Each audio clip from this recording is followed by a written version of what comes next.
Popnoters, ketemu lagi bersama saya Vivit Kaffi di segmen kampus.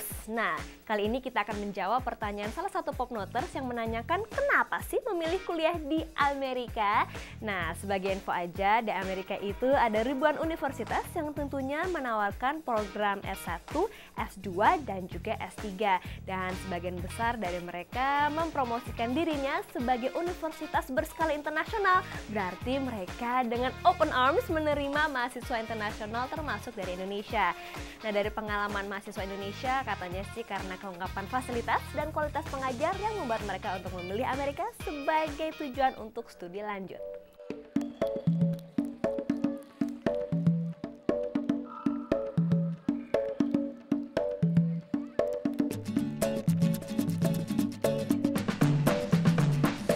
Kenapa orang pilih Amerika itu karena satu, seperti kita ketahui Amerika negara adidaya dengan menawarkan pendidikan yang sangat bagus bagi para siswanya, dan kemudian juga ijazah atau degree yang diakuin, dan satu lagi adalah pengalaman budaya yang tentunya akan sangat memberikan manfaat. Keputusan untuk melanjutkan studi di luar negeri, khususnya di Amerika, memang membutuhkan pemikiran yang bulat dan keputusan yang matang, dan juga tentunya persiapan. Salah satunya adalah persiapan bahasa Inggris atau yang namanya TOEFL. Untuk berangkat ke US itu, first Anda harus ngambil TOEFL test untuk mereka yang akan sekolah di sana. Kemudian ada yang namanya GMAT, GRE. Pada saat ini saya hanya mengambil GRE karena saya mengambil mata kuliah di luar mata kuliah science. Jadi social science Anda harus ngambil GRE. Kemudian juga tentu saja dana, Anda harus mempersiapkan dengan baik dana Anda di sana. Jangan sampai Anda kekurangan dana di sana dan terlantar. Memang masalah finansial merupakan faktor yang krusial untuk kuliah di luar negeri atau di Amerika. Nah, ada sedikit tips nih dari Aryo. Kalau mau memasuki universitas yang relatif lebih murah, carilah universitas yang ada kata-kata state seperti Ohio State University. Itu relatif lebih murah daripada kuliah di tempat swasta. Prosesnya agak berbeda untuk saya karena kebetulan aku memang Fulbright scholar. Jadi proses untuk aku pribadi, aku harus ngelamar ke Fulbright dulu, baru melamar ke universitas yang aku inginkan. Proses melamar ke Fulbright dulu, Fulbright diterima untuk beasiswa Fulbright, baru Fulbright memandu kamu mau melamar ke universitas apa aja.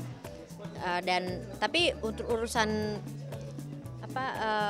application saya sendiri yang ngurus ya. Maksudnya gimana pun juga memang itu harus nilai aku, terus essay yang harus dibikin aku sendiri. Nggak ada bantuan dari Fulbright kecuali mereka teliti aja apakah semua sudah diisi sesuai dengan formulir segala macam.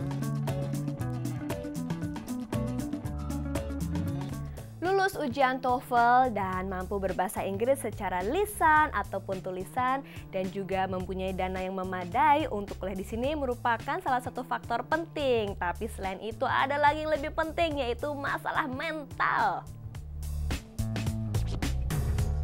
Persiapan secara mental yang utama, bahwa mereka nanti akan menghadapi kelas lecture yang cukup besar, jumlah mahasiswanya. Paling tidak mereka harus mempersiapkan kemampuan bahasa Inggris baik secara lisan maupun tulisan. Kemudian dalam hal pendengaran juga, calon mahasiswa Amerika sebaiknya mereka mempersiapkan diri untuk berani bicara di dalam kelas, berani berpartisipasi di dalam diskusi. Kemudian dalam hal budaya, mereka juga paling tidak mempersiapkan diri karena situasi kelas di Amerika itu juga sedikit informal.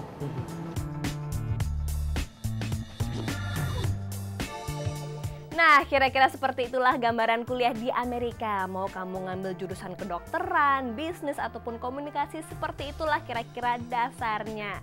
Semoga informasi itu cukup bagi kamu, calon mahasiswa yang sedang membidik Amerika sebagai tempat untuk studi lanjut. Oke, baiklah, kalau ada email atau pertanyaan lain, silahkan kirim ke voapopnotes@voanews.com. Saya Vivit Kaffi undur diri dulu, kita ketemu lagi minggu depan tentunya di segmen kampus. Sampai jumpa.